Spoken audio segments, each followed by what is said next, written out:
Allez, Fatizwa. Rwanda, Air, Live, suspense et vol. Rwanda Airlines suspend ses vols vers plusieurs pays d'Afrique suite à l'interdiction de survoler la République démocratique du Congo. Les gens se demandent, est-ce qu'il y a vraiment un accord de paix? Rwanda a suspendu l'avion à l'Union. Dans plusieurs pays d'Afrique, alors l'avion est ressuscité. Les peuples tout n'ingana tuna. Est-ce qu'accord Rwanda y a Kimia? Est-ce que Zali? Ce que Zali, n'engeni yaboyi l'avion à Emata. Rwanda est allé sauter. Même s'il y a des accords de paix, aucun avion rwandais et y a un Carabi. Parce que tant que y a kaka, infiltration et Rosalamaka, de Rwanda à suspendre l'avion naï. On a même ici accord et salami à Kimia, l'avion à Rwanda et à Awate. Il y a bisopé qui est de Kuna. Et ça, je suis pour sali accord à Kimia. Mais ça, je suis pour la réserve. Faut-il quand la statuteur? Vrai ou faux? Le ministre de l'Intérieur, Jacquemaine Chabani, introduit une enquête à la Cour constitutionnelle pour la dissolution des 4 partis politiques en République démocratique du Congo. Est-ce que Natanga va partir ou bien Natanga? Le ministre de l'Intérieur, Jacquemaine Chabani, introduit une enquête à la Cour constitutionnelle pour la dissolution des 4 partis politiques en République démocratique du Congo. Natanga bien Natanga. Premier parti politique, Parti du peuple pour la révolution et démocratie, PPRD en cycle, de Joseph Kabila. Et ça a été 2. AFC, Alliance des forts du fleuve Congo, de Corneille Nanga. 3. MLP, Mouvement Lumumbiste planifié, de Franck Diongo. 4. CRP, de Thomas Lubangu. Vrai ou faux?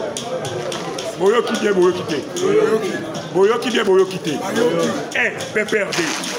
2. AFC. 3. MLP. 4.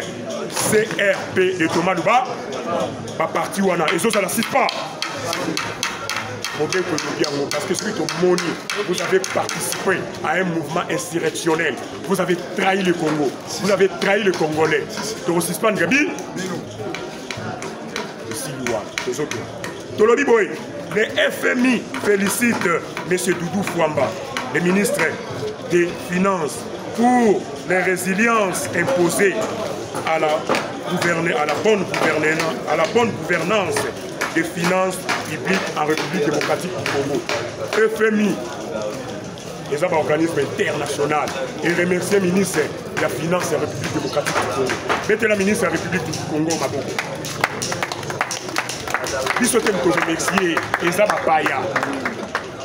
Jésus-Christ a dit le témoignage de 2 personnes est vrai. Vrai ou faux? Ceux qui vont témoigner pour nous, c'est que ça va poisson. Donc, va témoigner pour les papayatés. Ceux qui sont là, Komaki, Tokumi Sadoudou Fom. Oh, Dani pour ça, Mouninga na IDPS. Oh, pour ça, Moutoulama parti. Ce qu'on a été, Yango, FMI, a remercié le ministre Nabi. Faites la ministre de la Finance, Mabo. Non, on a soit infanité. Non, on a bien été en beauté, mais pas remercier. Ceux qui sont là, ou à côté de la Moutoulaï. C'est un gars qui est. Tolobi Boye. La première ministre congolaise est arrivée à Kolwezi, dans la province du Lualaba, dans le cadre d'une mission officielle. C'est mercredi 14 mai 2025. Judith Soumine Kounouka a été accueillie par Mami Fifi Masuka. L'accueil était chaleureux. Et ça a été accueilli la mission de service.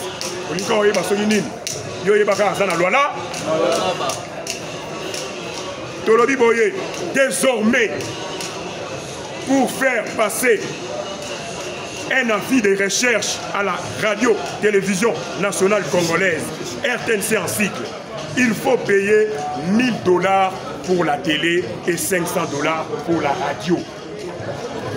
Voilà, vous appelez cher, hein? Et on a la télévision nationale. Dans un bon côté, les Tingabo et ceux qui n'ont pas combattant mon IDPS. Bien maman mon IDPS, mais papa mon IDPS. Si on est venu à RTNC, on a foutu 1000 $. On a coupé sa tête. Et les Québécois 1000 $, on va les à la TV à RTNC, 500 $, on a les canaux radio à RTN. Voilà, DG, on a ici à moi. Vous avez cher, mais vous avez cher, et on a chômeur. Chômeur, nous avons un parlement. Si vous avez 1000 $, on a une caméra dans le lobby et l'équipe dans les réseaux sociaux. Et ça, vous avez 1000 $. Dans le lobby, la nouvelle grille tarifière. La nouvelle grille tarifière de la RTNC fixée en monnaie étrangère fait chasser les réseaux sociaux. Vrai ou faux? La nouvelle tarifière de la RTNC fixée en monnaie étrangère fait chasser les réseaux sociaux. Balobi, c'est là pour rattraper. Balobi Boye, la nouvelle tarifière de la RTNC fixée en monnaie étrangère fait chasser les réseaux sociaux. Bisoto, monnaie n'a dit ce année. Franco, on va fixer na do.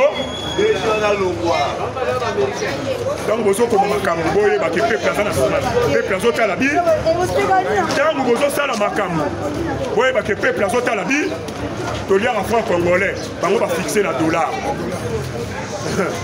RTNC vous faites un franc congolais de la dollar, on a évité.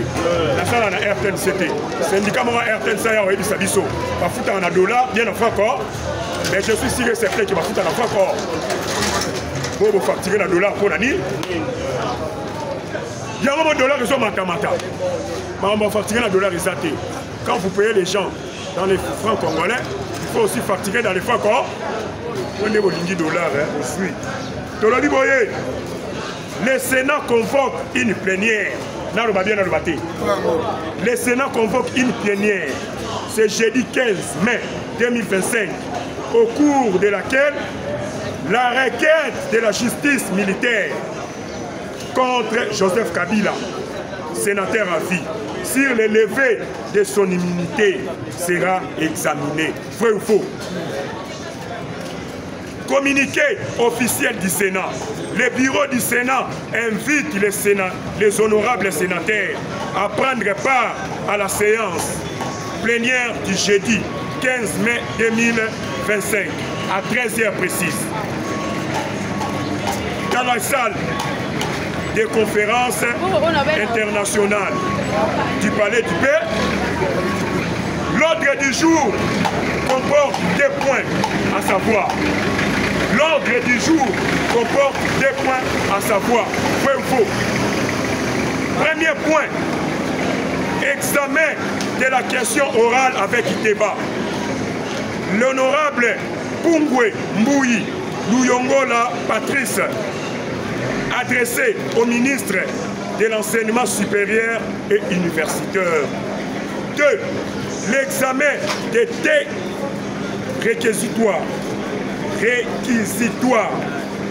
contre l'honorable Lingepo Molonga Michel et le sénateur à vie Kabila Kabange Joseph, fait à Kinshasa le 13 mai 2025.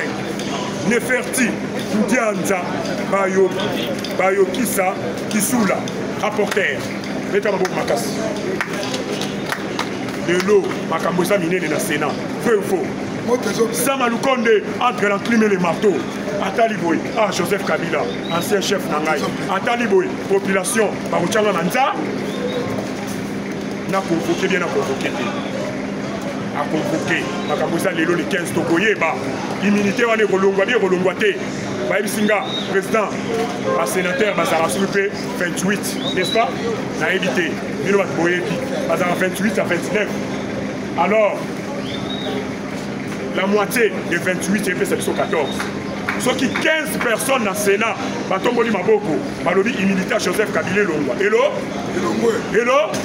Pour Baïbisinga, Bazara 28. La moitié, ça dit 14. Majorité, 15.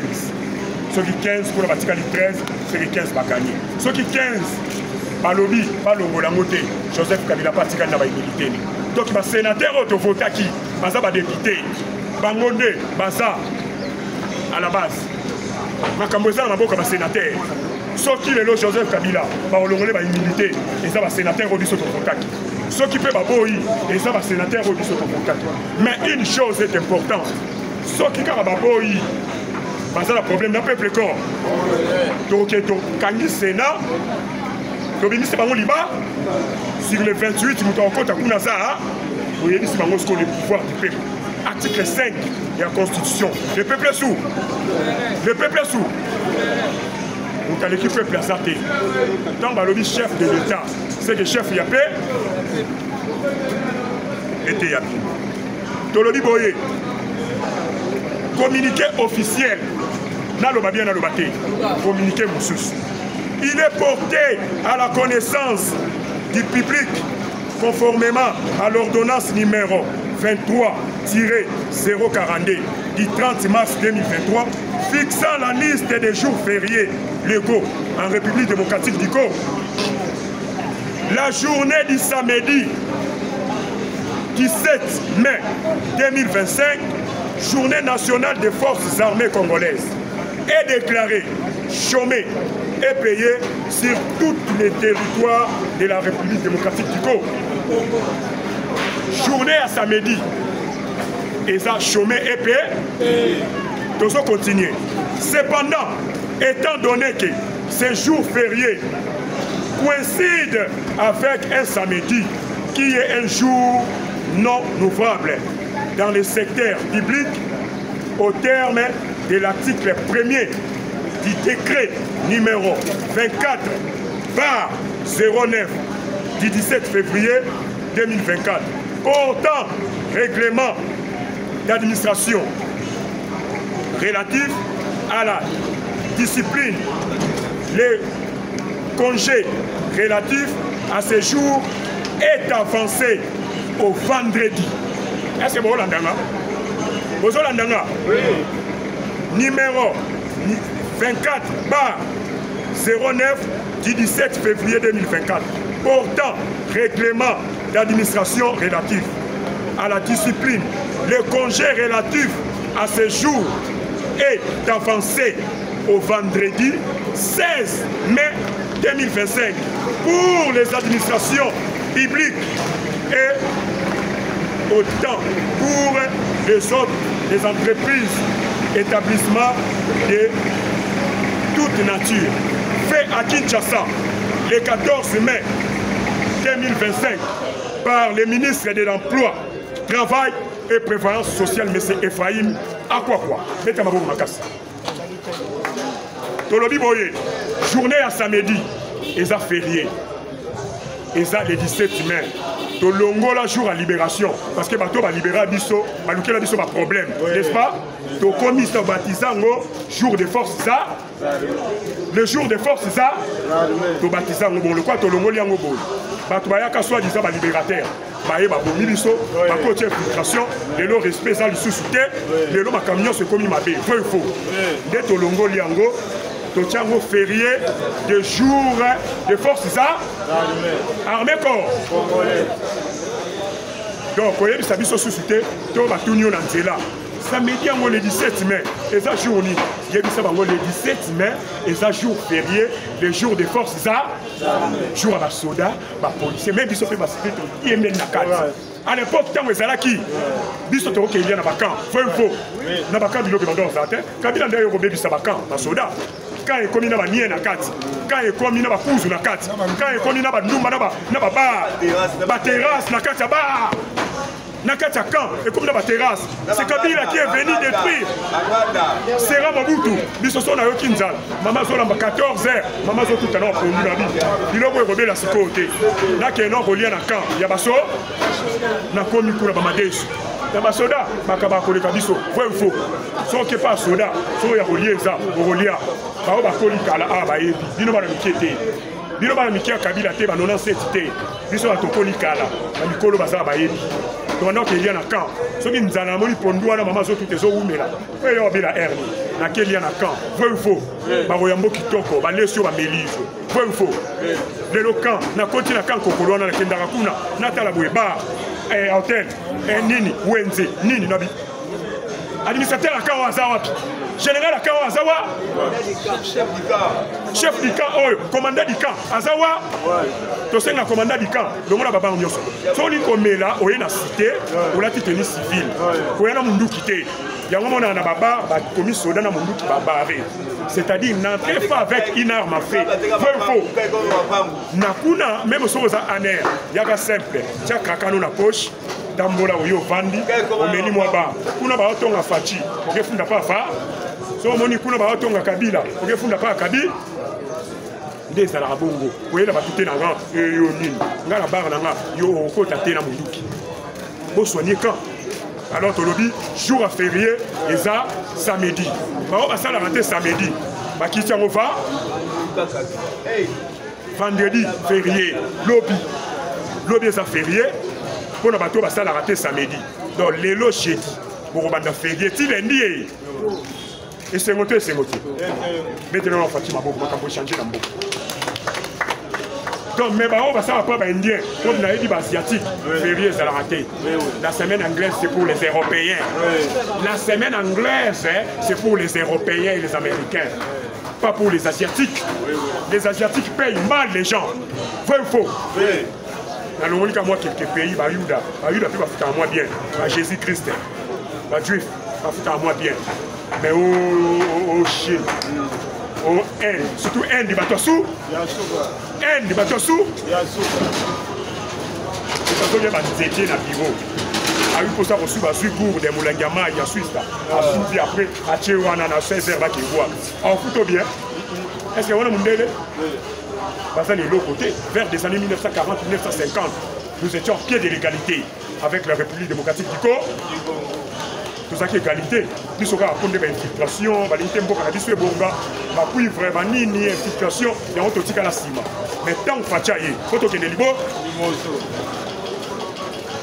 Alors, férié, merci pour la opinion, il y a férié. Tolobi Boye. Tozo qui est malé. Tolobi Boy. Affaire, procès, Bukangalonzo. Nan le babien, nan le baté. Hier, je vous avais annoncé que ce type ne se présentera pas. Vrai ou faux? Oui. Hier, je vous avais annoncé ici. Bozo ba vidéo.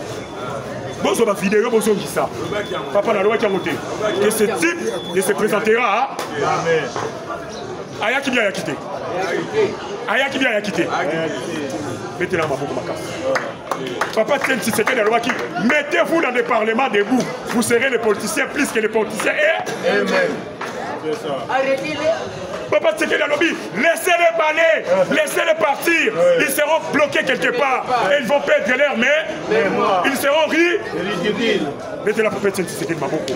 Là, c'est dans la tombeau. Laissez-les partir, ils seront bloqués. La minute, je suis politicien plus que les politiciens. Et même, c'est ça. Parce que Vital Kamere, il y a des mouillis.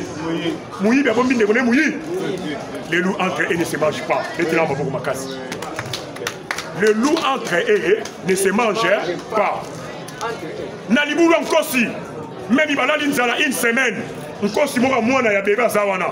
Est-ce que Barolia est pour Ibaïbi Kazanko? Les loups entre eux ne se mangent pas. Batambwe, Bangona Bango Balianaka, même il a dit Boulon Kosi, Balalinzala une semaine. Lyon a la une semaine. Mais quand tu vois Balion, il y a bébé, il y a bébé, il y a bébé, est-ce que vous avez idée que Balia Bango? Pour Bango, Bango? Est-ce que vous trouvez Vital Kamere à Olivier Matata Pod? D'ailleurs, tout l'été, leurs nationalités sont toutes. Peu faux.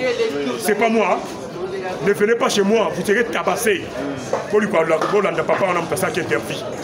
Papa, mon cousin, on a un bengaï. Dans les réseaux sociaux. Aïe, papa, il va camer. Papa, il va camer, il va salaki. Il y a une société où il y a. Il y a une société où il y a. Office de route. On a qu'à la mutation et là qui tombe habiter papa Abino, Azuna maman Abino, Nabino Bana OK. Baye a. Là on le met la caméra, on le met la caméra papa. Ne venez pas chez moi.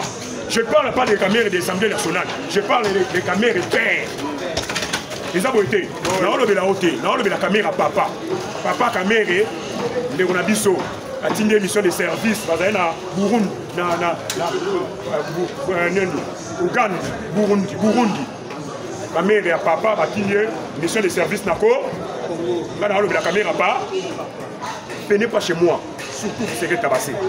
Caméra papa va t'indier à la vie na moi si na Congo. Les bana on a fait nangana za enaka.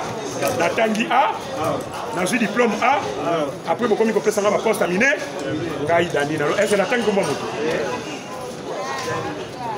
nde muyibi abombi nde kona muyibi robite na ko livrer yote faut na bomba yo n'est-ce pas sikoyo soki tokena oya Sénat tali o makambo eza mata ya matata poni okuti bako mais oya mutu abomi bato eza mata moko abomi bato moko ayibi mbo sikoyo tokondane na omwe kutu ya mbongo toko tyango mwa osima mais mutu abomi bato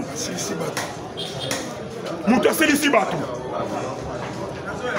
tozwa devoir de mémoire place touti ti na 97 soit na 97 tant ba bâtard wana ba ye ti lelo to zandenge ni tant biso to okola so na moni mama ye me mamwana te na otiki les plats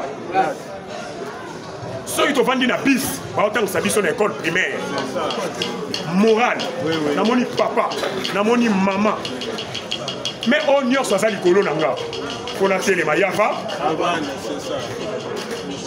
soki na moni mama aza na bana mibale moko ambemi moko asimbi na loboko tozoke nzela moko nga fona memise moko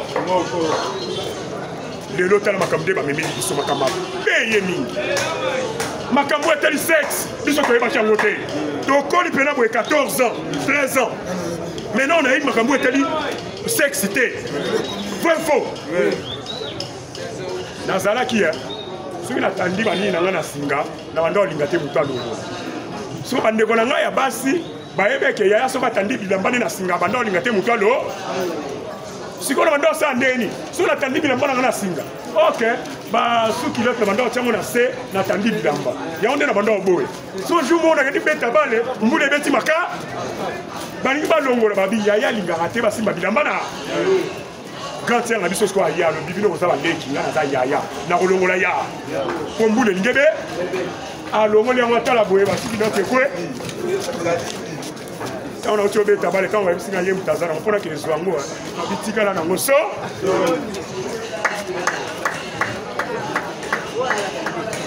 sikoyo abi ye aza leki alongoli yango arepase yango mpe ntango arepase bilambane arepase ndenge yango mpe abombi yango so mpona kende kozwa so lelo na bamama na batata amoni mpango eza ya bana ebele baforce ebele aye atandi yango na singa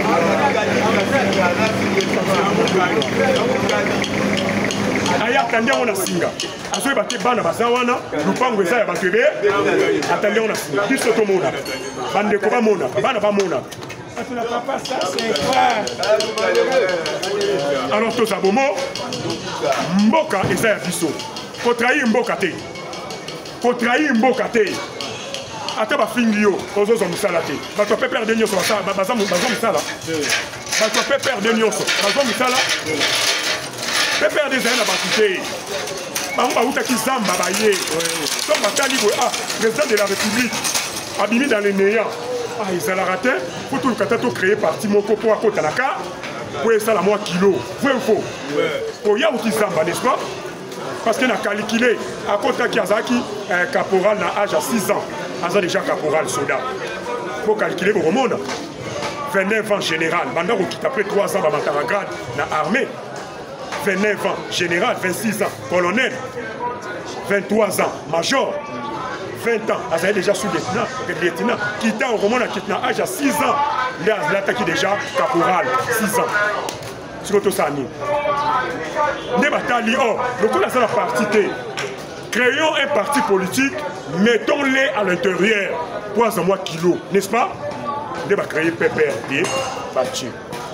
Moutou, bandeko, quand on va sur le baquet, moutou, il faut soutenir que, oh, bino, bateau, IDPS, Boza qui préparait te, bateau IDPS pour amayer l'été, faut aller pour le moment on a mis sous l'angana pas très vrai ou faux. Parce que nous demandons qu'on commet la Kabila discours à outa la IDPS, vrai ou faux. Évariste Bocham, Emmanuel Chadar à Outawapi. Emmanuel Chadar à Outawapi. Avec les jeunes, il y a côté Kuna, Est Kuna, à Outa la IDPS. PPRD, Bamatomayele na bango nyos, ba uti pa na biso. Parce que kuna batu fallait bazalaté pour vous konzela bango uta ki naza. MLC, F Basaïba. Quand on parle de MLC, on voit François Mwamba, on voit F Basaïba. Ba uta wapi? François Mwamba, F Basaïba, ba uta wapi? Siko. Bemba, 10 ans en prison. F Basaïba à maintenir parti, moi na moi aussi. Pour avoir qui formation à IDE, il y a 10 ans, chef nous a pouvoir, Kabila proposé, il va dire que Belé à maintenir Kaka. On a esprit à Tchène, c'est ce qui doit mouler. 10 ans, même dans la prison. Moi na moi suis en Marcas, il a fait le Takaï. Vrai ou faux? Il a fait le Takaï. À part ma politique. Il a fait la félicité dans son pays de MLC. À sa ministre de l'Environnement, Lélo. Il a fait le Takaï. Chef n'a eu 10 ans na Boloko, il a maintenu parti. Moi, aussi, Kabila a PC, Bambon, a tenté, mais il y a quelqu'un à faire. C'est ça l'esprit de Tshisekedi. Mettez Tshisekedi Maboko. Si vous avez préparé, vous avez un discours, oh Kabila a fait ça, à Outa IDPS, vrai ou faux? François Mwamba, Outa IDPS, vrai ou faux? F Bazaïba, Outa IDPS, vrai ou faux? Emmanuel Chadar, Outa IDPS, vrai ou faux? Si vous avez un banane, il va te marier les Namboko. Et ça, c'est vrai ou faux? Tolodi Boye, affaire Boukangalot, le procureur général près de la Cour constitutionnelle, en colère après les refus de l'ex-premier ministre et chef du gouvernement de se comparaître à la justice congolaise. Le procureur a Sili Kabito, c'est trop. Il veut victimiser les autres. C'est quoi, quand on parle des immunités, Matata Pono n'est pas devant un parquet. Matata Pono est devant la haute cour constitutionnelle. Vrai ou faux? Peut-être à ça l'erreur. On va t'en une économie en fouati. Parce que ce bâtiment ministre va encore capiter. Vrai ou faux? Mais moi je donne les vraies informations. À qui? Désormais, Moutounion soit mon Matata Pono. À Kangaï. Aïe la bisoye. Vrai ou faux? Kobet a été. N'est-ce pas? Kobet a été. Matata Ninité. Partout à Kangaïanaï. Il veut victimiser la population. Non, tu avais volé 7 et tu iras en prison 7. Vrai ou faux? Donc, quand tu as ah, oh, yété. Même na balé, oh, il y a kata pour la fait vrai ou faux? Et comme inini cette histoire. La fois passée, cours à Bengsi au yété. Alors, on a besoin de paix, ça ordre la population. Justice n'y a pas de Bengsi au yété. Tu ne sais pas là. Et bien, l'État a été à Bino. Le Bengsi a été foyer. Sur les Alangaï, on a l'obéli Rwanda, on a l'obéli RDC, le Bengsi, son a été. Bokangaï, les locaux Bokanga. Si vous voyez les locaux Bokangi, nous voulons la justice au milieu du village. Nous sommes les Abino. Vous n'arrivez pas à interpréter la loi au Botangi na Yikini. Et ça, Bino Moko. Vous voyez, mon quoi, il y a lobby, et vous avez un droit au Kangaïté. Vous soyez, vous avez un droit. Si vous avez un droit, bon, brillez bisso. Je vous dis, bientôt je vais donner le mot d'autre. Vous avez brillé bisso. Bon, il y a bisso. Ce qui n'est pas Kangaïté, vous voyez, c'est bisso qui est constitué, il va Kangaïé, faut qu'il y ait climat. Ce qui ne peut pas Kangaïé, vous voyez, c'est bisso, ma peuple. Vous avez la constitution, le bitoka, c'est comme au tiki bisso. Bango mi balé ba mayele. Bango mi balé ba mayele. Ce qui m'a quoi qui corrompu. Les cas na TV, on dirige ba Niamate, on dirige ba les cas peuple. En tout cas, ba poste kibino, article yango et lobito kangaye. On wana les cas qui liboso, azaki corrompu. Ba pesa ki mbo. Ce qui pèse à bon côté, yomoka koleke lobi, oya liboso, azaki na raison, mibe ko lobi to kangaite. Ngana yaki na kaka, lokola, o bato yide pèse ba mona nga mutumala. Yango na bayina kanga. Yebisa biso vérité. Moi je fais la vérité. Naza ni pour Dieu donner Kaluba, ni pour Dieu donner Kamuleta. Bilon balé botangi classe moko. Naza pona mutute. Moi je suis pour la vérité. Vrai ou faux? botangi classe moko yebisa biso soki die donné Kaluba azalaki corrompu yebisa biso te alobaki bongo akokange te po azwaki mbo mais constitution lobi to kanga ye eza boye te soki pe die donné Kaluba aza na raison Kamou leta leka yebisa biso ke en tout cas wana nyonso na osala pamba na osala rapport facha ndimanga na bato ya IDPS na mokili mobi o bayoka ke matata yibaki mpona kanga ye mais en réalité mibeko elobi bakanga Kabila te bakanga pe matata poni ho c'est ça place ngana ça est-ce que vous comprenez nga na bi mabe bako tika biso le débat de boete to ba niamate to za ba interpréter nous la loi vrai faux na pesi bino devoir sinon na ko ignorer ba titre nyonso wana botangi na luvanium bino nyonso moko ye bakangi ete moko ye bakangi bo cha biso wa le gouvernement congolais compte entrer en contact avec les Real de Madrid et les FC Barcelone pour signer un partenariat. C'est un bon macas. Mais tu es ici, Péboui. Calamité Real de Madrid, soit Barcelone, a signé un contrat dans le gouvernement congolais. C'est vrai. Mais bon, ça va terrain. Bon, ça va terrain, bon, ça va train, et ça là. Jouer à Barcelone, on y a awa. Azala mateke. Kwa ya ngaliema embouteillage banda vanda na arrêt. Ali habita be mabe. Ali ambuba mabe. Alembi abina poto ezaraboye te. Ezaboye. Alors nous devons changer la constitution. Vrai ou faux? Car cette constitution a été mal élaborée, mal conçue. Et puis elle ne reflète pas l'image de la population congolaise. Dans un style ça pour la présidente André ministre Mouké. Tolobi Boye, ministre des Transports provincial. Tosengi Alongwa. Sinon, je vais mobiliser les gens, tous délogés. Ministre provincial à transport. Bientôt, ils la déloger par la force populaire. Faut.